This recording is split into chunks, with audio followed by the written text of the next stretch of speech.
Good evening to one and all. And as we all aware that we are, going to take a webinar on parenting the online child.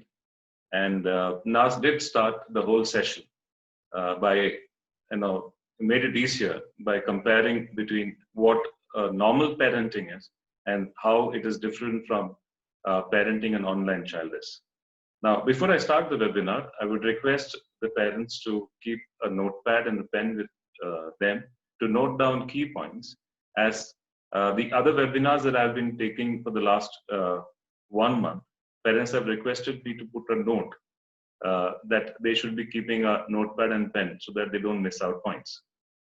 Today's session is structured with 5 main points, and these 5 main points are the areas that we need to have thought processes on, because parenting the online child is absolutely a new topic, and professionals as well as researchers are still working on the modules of what could be the right way to parent the online child.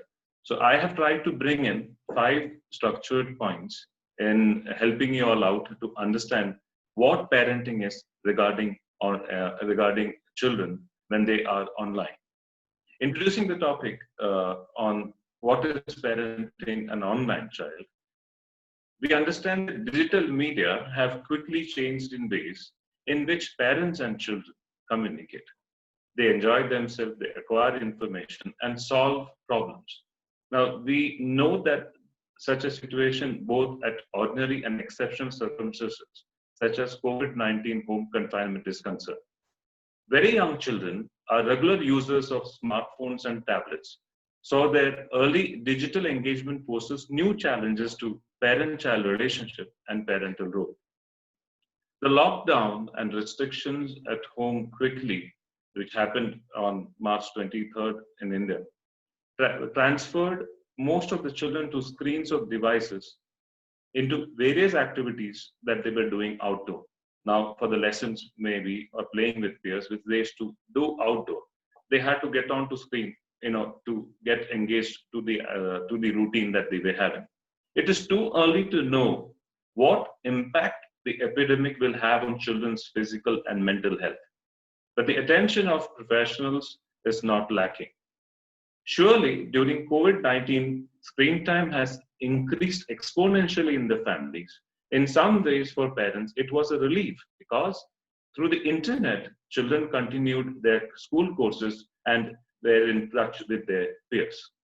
In addition, children avoided boredom through video games and websites dedicated to music and creativity during this lockdown period. We are aware about that. On the other hand, the intensive online activities have brought in parents' concern about the well-known risks such as an increased sedentary and physical inactivity, prolonged use at night, sleep disorders, isolation, and the teenagers escaping into a digital world. In line with the available studies, which I knew before COVID-19, I believe that during lockdown period, the digital activities are satisfying children's basic psychological needs. Now, what could they be? Socializing, emotional support by family, especially grandparents and cousins, and other significant people like teachers and peers could connect to them through the digital medium. We are aware that social media facilitates the expression of emotions, whether it is fear, sadness, self-disclosure, because that's the only medium that COVID-19 forced us into, because social distancing was made a norm and we had to follow. In the last webinar, I did talk about the importance of friends and to be in connect with them during the COVID period is an essential aspect for the socializing or social skill development of children, and the emotional support that which they get talking to their friends was extremely important.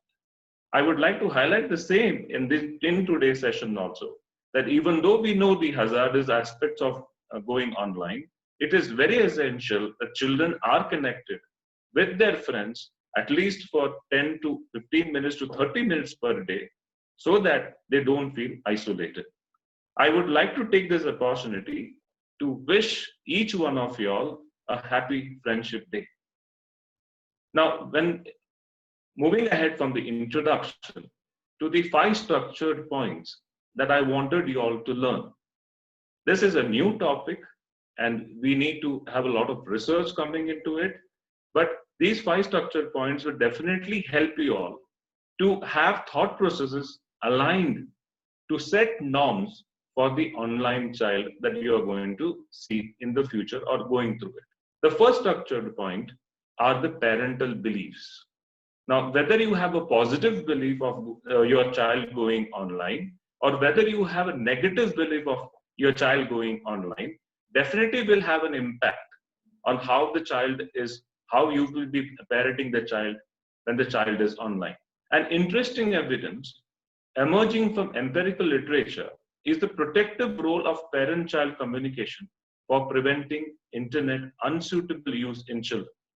Conversely, internet excessive use is associated with low quality of communication in the family. So we need to understand this, that if you have parenting styles where you have a protective role for children, at the same time, you are having low quality of communication in the family. So protective role is important, but you have low quality of communication. This would tend that the child would rely on online more. Parental monitoring on children's activities can be less effective when it is parent-driven. That is, the parent tries to follow the child's activities on Facebook. In such cases, we call that it is a parent-driven approach. But what is suggested from psychologists or from experts is that if it's going to be parent-driven, it's not going to be as productive as it could be if it could be child-driven.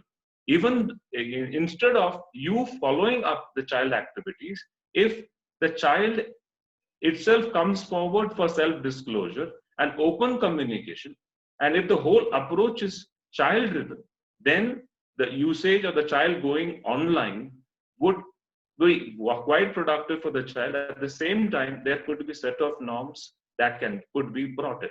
So the point referred here was whether we would be moving forward with parent-driven or we should be moving forward with children-driven. I would suggest that instead of a parent-driven, it should be a child-driven approach. Now, parents trying to control teenagers and their online communication. For example, the friends on Facebook, the photos posted on Instagram. Now, this is a topic that I've been brought in to notice in the last 2.5 months, where teenagers are engaged and glued to online communication, stuck to Facebook. The selfie mode getting into Instagram. A lot of photographs been posted, which increased a lot of parent-child conflicts, and adolescents saw it as, or teenagers saw it as an obstacle to their autonomy or an intrusion to privacy. Now, such conflicts were reported, and such conflicts did report because the parental belief that they cannot handle children going online was the idea which brought in a lot of parent-child conflicts during the last 2.5 months. Now, coming to the second structured point, other than parental belief, the other important point that parents are supposed to note down in their notepads are parental media competence and self-efficacy with regards to you yourself going online.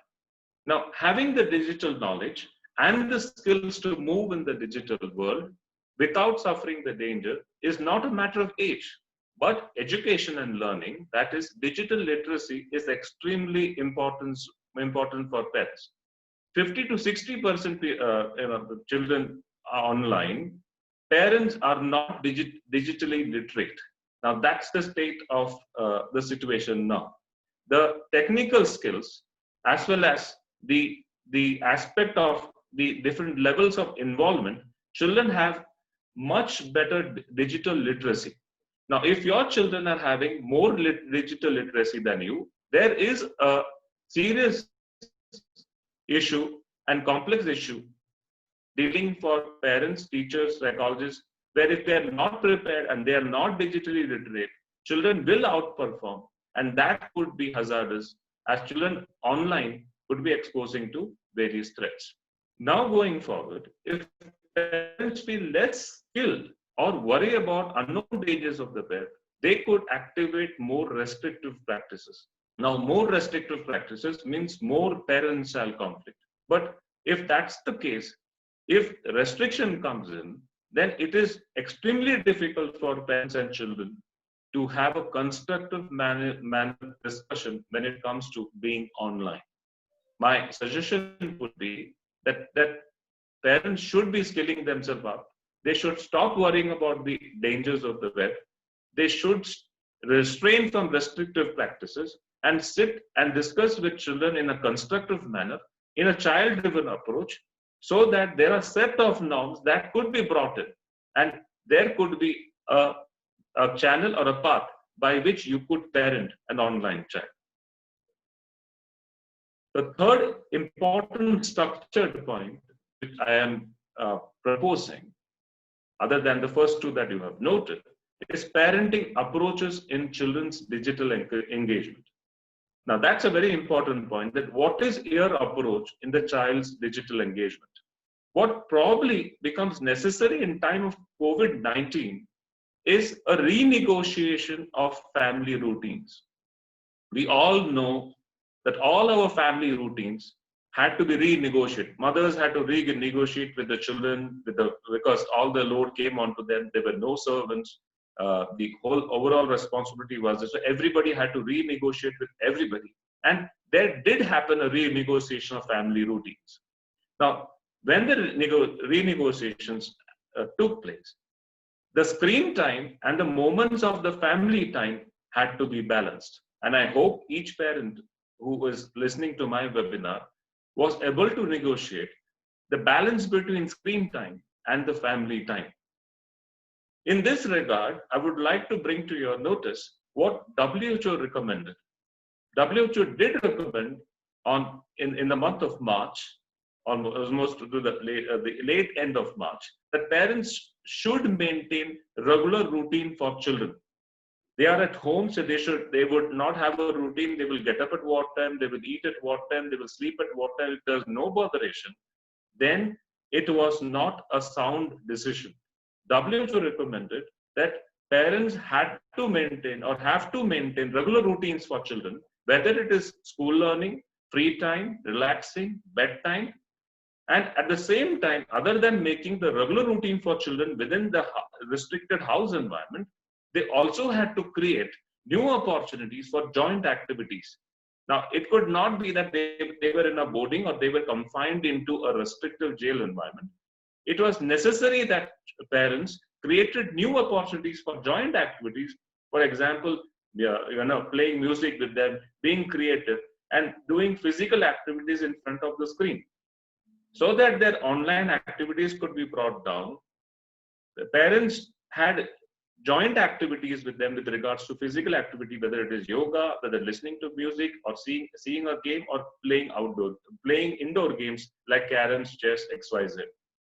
With young children, many shared activities also offer a context to express and communicate their feelings in a very supportive parental relationship. Now, for young children to express and communicate their feeling, the supportive parental relationship is extremely necessary. Wherever there is less supportive parental relationship, children would tend to cling on to online activities. And that's something which is out of the set of norms that we should be looking into. Now, in COVID-19 circumstances, we believe that parental behaviors such as limiting screen time, smart working, chatting, gaming, or your office work, if parents' behaviors had self-limiting time or behaviors, that was more influential than restricting children or limiting them on being online. In my last webinar, I did highlight on the point that it is the parents who have to be role models. And when they tend to be role models, it is very easier for children to follow them through the process of imitation. And that's what played a key in setting norms and parenting children when they are online. Now, if I've been asked that what should parents and teachers do to see to it, or what approach should they have? Because digital engagement cannot be compromised today, because learning cannot be compromised. They cannot be socially compromised, and learning and social activities will have the digital platform maybe in another 6 months, maybe another 1 year, which we will not be able to foresee, but we should be changing our parenting approaches. So what should be the rule? Now, what could be suggested is a 20-20-20 rule. Now, what is this 20-20-20 rule? Now, 20-20-20 rule means to take a 20-second break every 20 minutes, looking at something 20 feet away. Am I audible to everybody? There is a little disturbance, but you're audible. And now Yeah, the but disturbance is gone. yeah, Yeah. little bit noise is there. We will not be able to hear properly actually. I will repeat. Yeah, if you could repeat from the 20-20-20 rule. Sure, I will do that.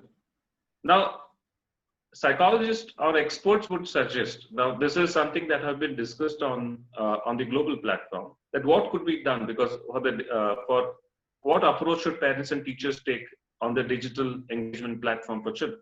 A 20-20-20 rule. Now take a 20-second break every 20 minutes, looking at something 20 feet away. Now, looking at something 20 feet away is to relax your eyes and to blink your eyes. It is extremely necessary to look 20 feet away. Every 20 minutes, taking a 20-second break. Encourage the children to maintain a good posture by putting their back straight. So back straight posture. Parents should encourage them to sit straight while they're online. Encourage physical activities and movement in between classes. Teachers can take a note of it, that after 20 minutes, they are asked to stand, they're asked to sit. In fact, I remember my teachers doing this the same way when I was in school. After the 35 minutes class, after 20 minutes, they used to ask us to stand up and sit down. And I do understand what sort of teaching teachers were giving us those days. Thanks to those teachers. Now, coming on to the screen aspect, teachers should, or parents should, discourage children to come online while learning or other social activities using the mobile. It is preferred that the screen are attached to the TV or a laptop or a desktop, and the screen should be kept at least 18 to 24 inches away from the child. Now, there should be a care that below the eye level or at the level of the eye, the screens are supposed to be placed. The children should not be looking above the eye level. Now, the fourth structured point, I have covered 3 points, the last 2 points. The fourth structured point is the parental worries about children's online activities. Definitely. In the last 2 months, I did mention about this in the last webinar with the school, that the increased time is not good for children, because there is a risk of myopia or myopia progression. Now, what is this myopia? Myopia is nearsightedness, a common eye condition where you see near objects well, but far off ones are blurred. There is the risk of this, but still we can manage it by maintaining a 12 to 24 inch distance. We could manage it by making them blink their eyes. There are lots of eye exercises available. There's a lots of available on YouTube. Please refer to them. Now, what are the other worries that parents could have other than myopia and myopia progression? It could be stress, it could be anxiety, it could be loss of social skills and other behavioral issues. Because confining children to restrictive environments is calling in for more behavioral tantrums. And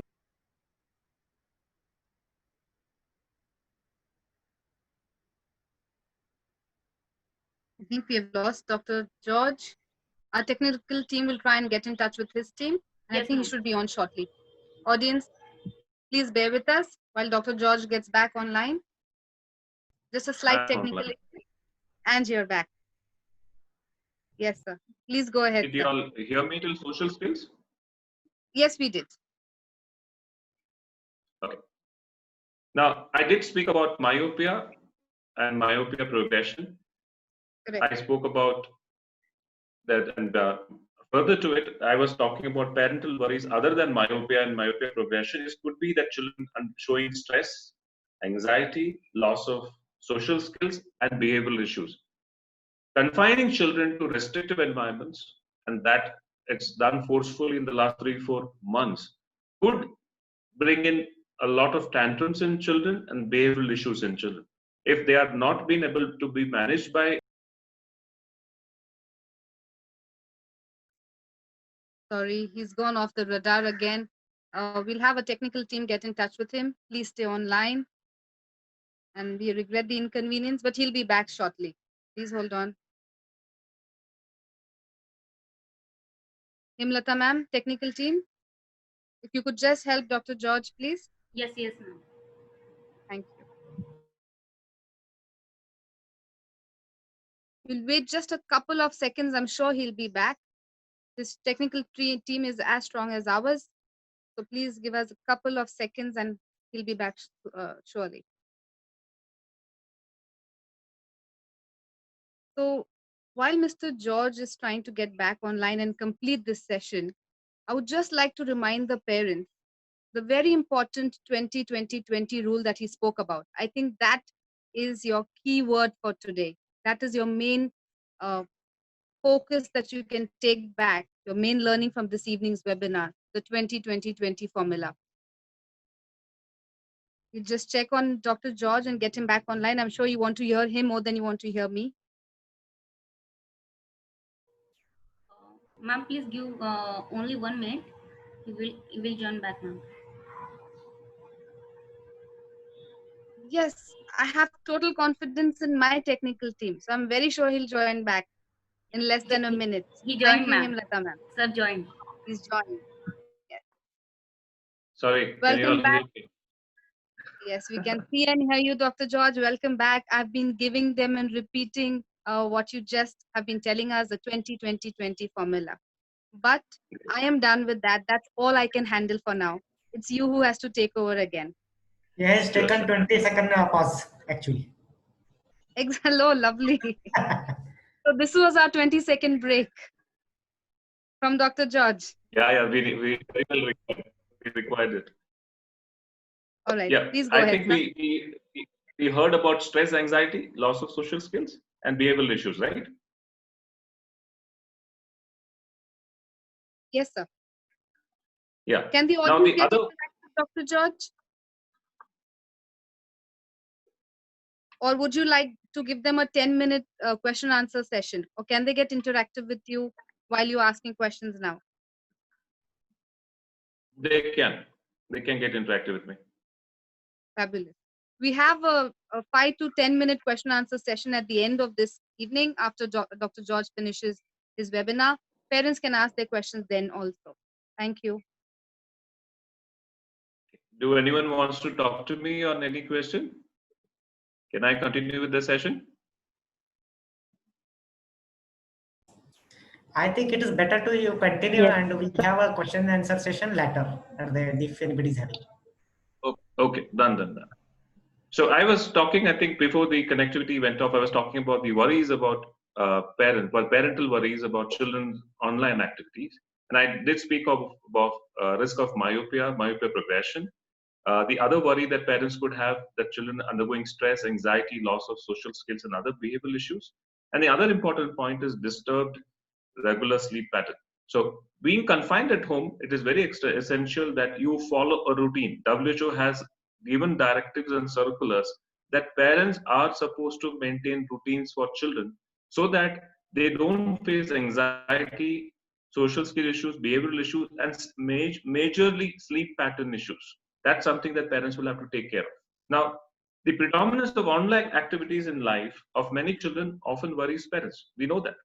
Now, face-to-face relationship and social activities, we are confined children away from. So there could be the negative effects of internet over usage for social participation from children, because face-to-face relationship is restricted and social activities are restricted. Here, parents are supposed to understand that because children are not able to have face-to-face relationship and social activities, they may confine to overusage of internet. Now, what could be the solution here? The solution here could be that you are to give offline relationship. I know there is a lot of stress parents are undergoing, work schedules, a lot of work schedules from office, the home schedules, getting the children, putting them on task. All these things definitely is an added-on task on parents. But we can't cry about it. We have to learn to live about it, because if you are not going to contribute, it's going to affect your children. Now, what could it lead to? Now, if children are experiencing loneliness because parents are involved in their office activities and other engagements in the whole day, children could move into loneliness. And loneliness, lack of intimacy with close friends, this could be associated with internet excessive use. Now, a better quality of communication is the demand here between parents, so that children will not be glued for internet related online games. Now, if you are going to take a responsibility of working with schedule of 8 hours at home, and post the 8 hours of work schedule, you are going to play games with them, which could be chess, which could be carom, which could be something else, then children will not be engaged with online games. Now, there is a virtuous relationship through a lot of studies pre to COVID-19 that I knew, that where there was good quality of family communication, emotional availability of parents, and productive, and there where quality of good family communication and emotional availability of parents, children were less glued to screens. So that's the point that you are supposed to note. Now, the last point, the last structured constructive point, is the family communication and parental consistency for preventing risk. Mediation and setting norms is extremely important, because if there is going to be overusage of the online activity, the child's brain and social development is going to be at risk. So wherever essential, we can bring in, because learning and social development will have to bring in the online activities. But when it comes to games, and whether it comes to pleasure seeking, whether it comes to other things, parents can join activities with them like yoga, music, seeing a movie, or they should be bringing in a good environment where they are engaging with children with play and role plays and dramas and other things at home. And this is a good time that you can connect with your kids. The risk of excessive screen exposure are confirmed in literature that they could bring in physical problems such as obesity, developmental difficulties in language or learning, or unhealthy routines, which we already discussed about low sleep quality. Now, other than the 20-20-20 rule, we should be seeing to it. I'm giving you an idea, like less than 3 years, children should not be engaging with the online aspect. Children between 4 to 6 years should be engaged with online activities only for 90 minutes with one break. Note that point. Children between 4 to 6 years are supposed to be online less than 90 minutes with one break. 7 to 12 years, I know school learning is going on. I know social aspect with friends are going on. So 7 to 12 years, 180 to 2 to 40 minutes with 2 to 3 breaks. 12 to 16 years, 6 to 8 hours per day has to be allowed because of schooling and other aspect, with 5 to 6 breaks, including a long lunch break. After every 45 minutes, the teacher should allow children a break. Minimum one session of physical training can be promoted by the school, like yoga, dance. And I would request teachers and parents that you should not give digital modes of homework. Children engaging in the morning session, somebody asked me that children don't use, in our childhood we used to use the dictionary to search for words, but today they use it online. So what is the best mode? When you read through a book, when you search through a problem in a book, and when you write it down, clinical studies have shown that they show more brain development. So using digital modes of homework is not going to bring in intellectual development in your kids. So we should be setting a norm with children and telling them through that what is the benefits of doing modes of homework physically on paper, and whether you are going to use it digitally. Now, I would like to highlight some points given by UNESCO along with WHO. Now, UNESCO did talk about there to be tech fixes on all the gadgets that children are using. Now, then WHO has spoken. I spoke about it. UNESCO is making a point that tech fixes on all your gadgets is necessary. You have to set up parental controls. You have to see to it that there is a safe search on your browser. You have to set up strict privacy settings on all online apps and games.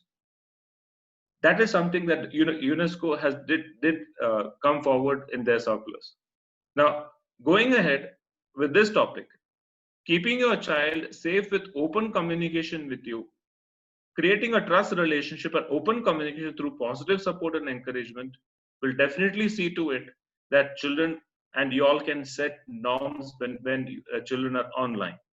Now, one more point, UNESCO did note in the literature that I read that they did speak about that parents are supposed to refer to common sense media. I would repeat, common sense media. Now, this is something that you can open on Google, Common Sense Media, because it's a great device for apps, games, and entertainments for different ages. So all that are available on Common Sense Media, whatever apps, games, and entertainment, they, as per age, can be provided to children. So before I conclude, a very important point has to be referred to. What is compulsive internet use? Now, this is something which is interesting for a psychologist, because if there is a compulsive internet use, then we would like to intervene. Now, what is this compulsive internet use? Continuation of internet use despite the intention or desire to stop or cut down. Experiencing unpleasant emotions when internet use is impossible. Using the internet to escape for negative feelings.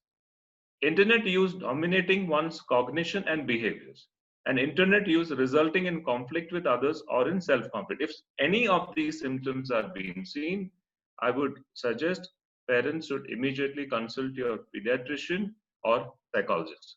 Now, I would move to the conclusion of today's session that there is an old saying, it takes a village to raise a child. We all know about it. However, in today's digital world, one could be forgiven if they feel that it is Google that helps us raise our kids. Whether it is parents looking for help online or even handing over the phone to keep their kids engaged with YouTube, digital media sure plays a critical role in child rearing. I am neither condoning or condemning this fact of life, but just stating it here with you all. What's important is to ensure that our kids are protected when they're online. We should try and list unique and tailor-made ways by which you can protect your kids. Concluding part is, let's make some resolutions to remain safe and healthy. Now, this is something that you can share with your kids. You should encourage them and tell them that you should be reading more books than status updated. I find many of the parents, they are very much busy with status update other than reading books. So the first resolution that we could take is read more books than status updated. The second resolution that we could take, let us make a pledge that we look into more eyes than screens. So the second point that I want to highlight is look into more eyes than screen. The third one, let us hold more hands than devices. And the last resolution that I would like to suggest is let's love more than what we judge. With this, I end up today's seminar by thanking Mrs. Harsha Jadhav Deshmukh for giving this opportunity, along with Mrs. Rupali Damdere, and our anchor for today, Nazneen, Nazneen Firoz, who Nazmeen have Feroz. anchoring is so great. Thank you. Thank you. You're very generous with your complimenting. Dr. George, I'm sure, including myself, I'm a parent to a 16-year-old boy, a teenage boy. I have picked up so many pointers from this evening's session. I'm so ever grateful, and I'm sure a lot of our parents would be also. But I must also point out over here, while you were saying certain bits in the session today, I realized the parents of Trinity International School would be a very happy lot. We have scheduled their timetables in ways by which they have frequent breaks. They have yoga sports scheduled on a daily basis in the timetable, and they have offline homeworks. Fantastic. Yeah. So Trinity parents are a very happy lot. Thank you so much. This evening session was wonderful. I'm sure a lot of parents have a lot of questions. Parents, we welcome you. We have opened the question and answer session. Please, one by one, if you could unmute and ask your questions to doctor, and he would reply them for you, please. Hello, doctor. This is Reshma Hegde. I am a mother of a 4-year-old. So, because of the online session classes, we get pre-recorded classes. So, as you were saying, we just moved. In fact, we just moved from Bangalore to Mumbai as well. So, he has no peers. He doesn't know his classmates. And yes, and I still continue to talk to him with regard to his classmates from Mont 1 and try to engage with him during the pre-recorded classes. But of late, what I observed is that because of this pre-recorded classes, I've started giving him the mobile phone again, which we had stopped deliberately because it was like, you give me the phone or else I won't eat the food. So that was when he was 2.5, 3-year-old. So we took this decision to take off the phone and engage him with books. But because of this pre-recorded schools, we are again giving him the phone. And now I am facing the same trouble again. It's like, you give me the phone or else I won't eat. So how do we deal with that? He's just 4.5, and and the tantrums along with that is fierce. It's scary.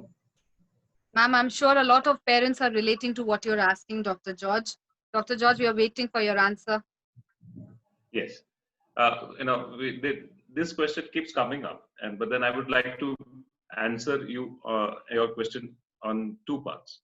One is the educational aspect of it, and second is the eating aspect of it. When it comes to the pre-recorded classes, I would request you all to use a screen, either a laptop or a desktop, other than giving children mobiles to get into pre-recorded learnings, which is being provided by schools. So that practice has to be very well taken care that mobiles are not supposed to be given to children between 4 to 6 years. So up to 6 years, WHO they have mentioned, UNESCO has mentioned, up to 4 to 6 years, children are supposed to be kept away from mobile phones. Now, the second aspect of your question is the child demanding the mobile to have his food. Now, that is absolutely not permissible. Neither a pediatrician would allow that, or neither a dietitian would allow that, and neither a psychologist would allow that. Now, the reason to that is that if the child is engaged while eating, point one is that his taste buds will not develop. Because if he's engaged gluing into the mobile and he's trying to chew, he may not chew properly, whereas salivary glands will not perform, so he will not develop his taste buds. Secondly, the child may also develop digestive issues. Now, third important point, that having food between 4 to 6 years by children by themselves. Mothers would love to feed, but I would definitely say a child between 4 to 6 years should be self-fed by the child itself. Why? The child should be able to break a morsel and then it should be taken to the mouth. Now, when a child breaks a morsel and takes it to the mouth, there is an eye-hand coordination which is developed naturally. So the eye-hand coordination is a very essential part of a brain development, and that nature was careful. Nature was extremely careful to bring in a point that a child has to break a morsel and get self-fed, wherein the eye-hand coordination comes up. Second part is when a child does that, the child would chew properly, wherein the salivary glands would provide all the necessary nutrients for the child to develop the taste buds too. Now, why are the taste buds so extremely important? If taste buds are not developed, then children would show behavioral issues where the taste buds are very well connected to the emotional aspect of a child. Now, when the child would be an adolescent, the child would be facing emotional issues if the child was facing issues with taste buds. Now, how does that? How do we relate that? Nature was extremely important in making us or designing us. Nature also taught us what, or during our childhood, nature teaches us how is the world going to be ahead. Now, through the taste bud, there's a lot of learning. Now, one part of learning is that when you have Karela, कड़वा है.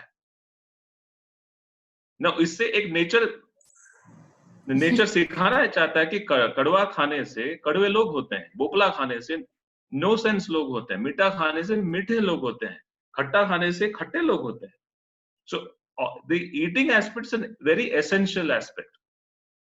So, I would never suggest that the children should be eating in front of the TV.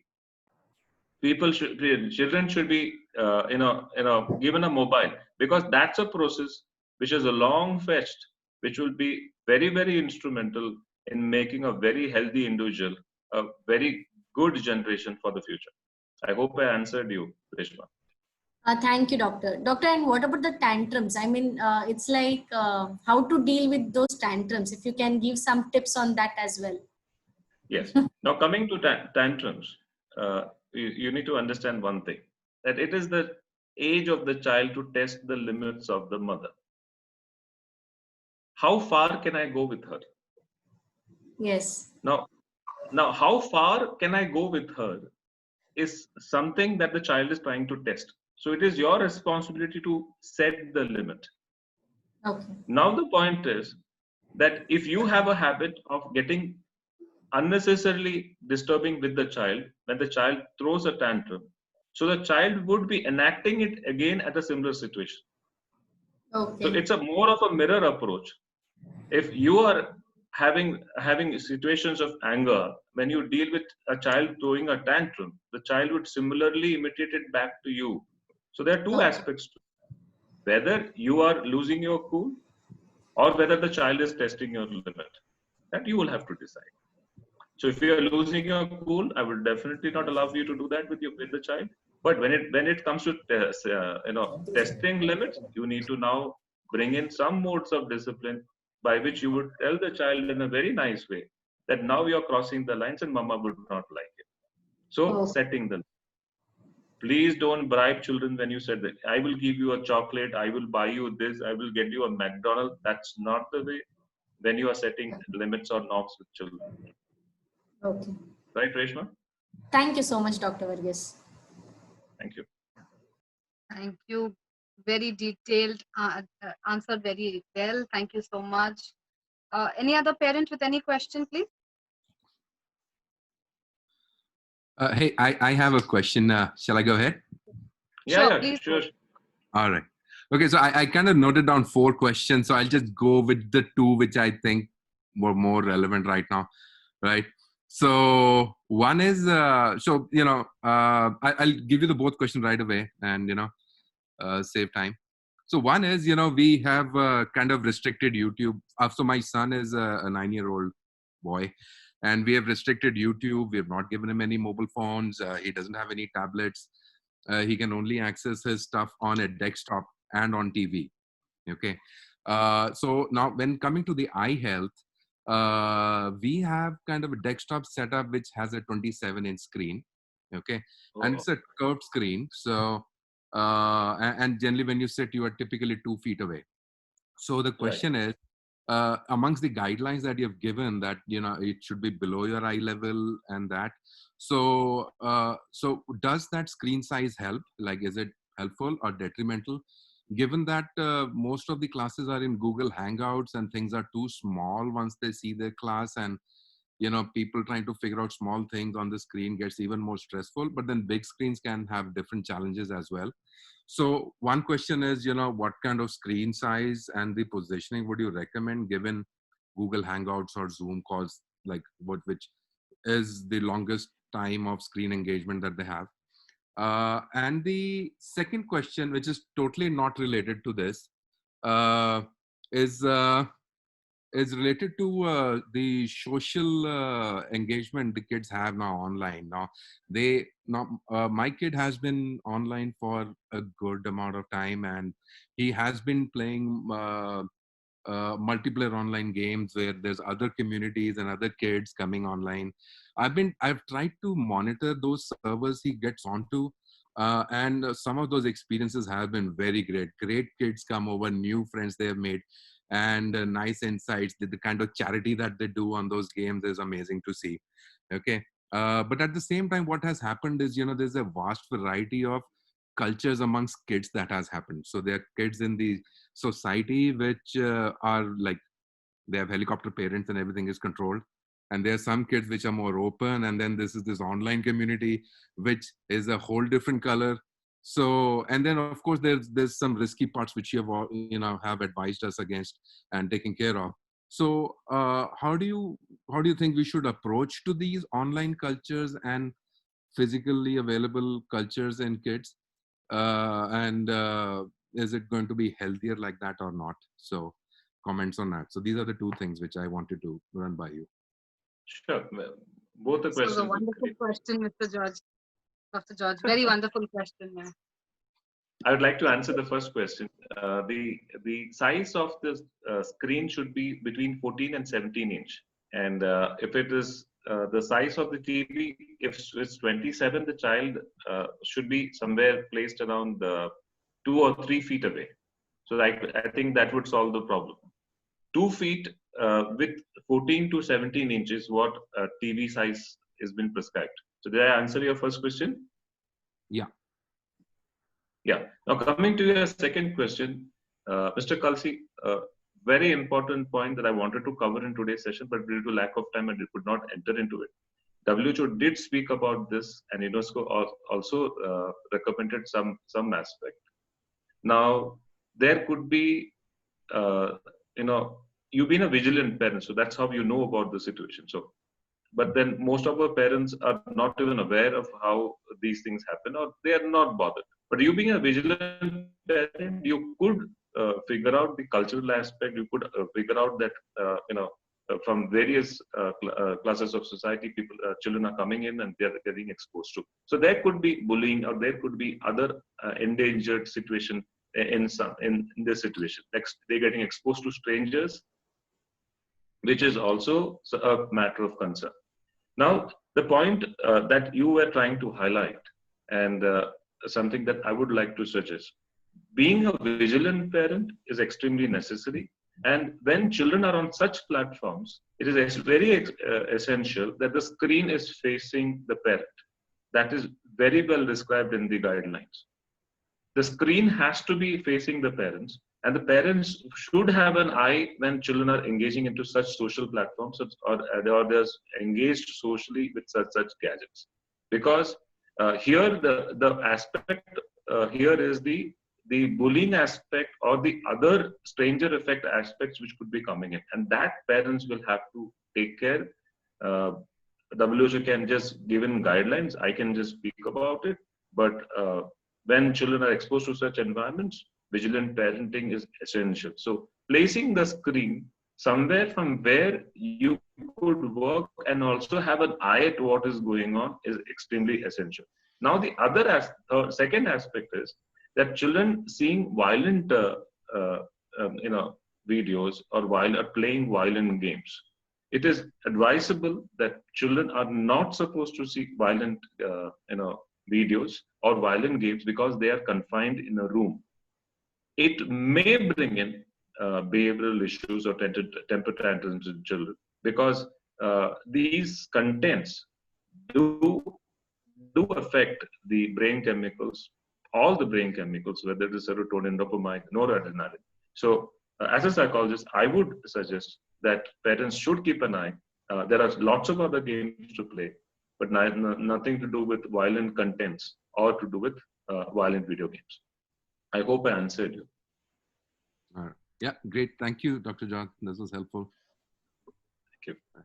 So, we've overshot our time today for the very first time by 30 minutes, and we still haven't had enough of Dr. George. I think there are a lot more questions.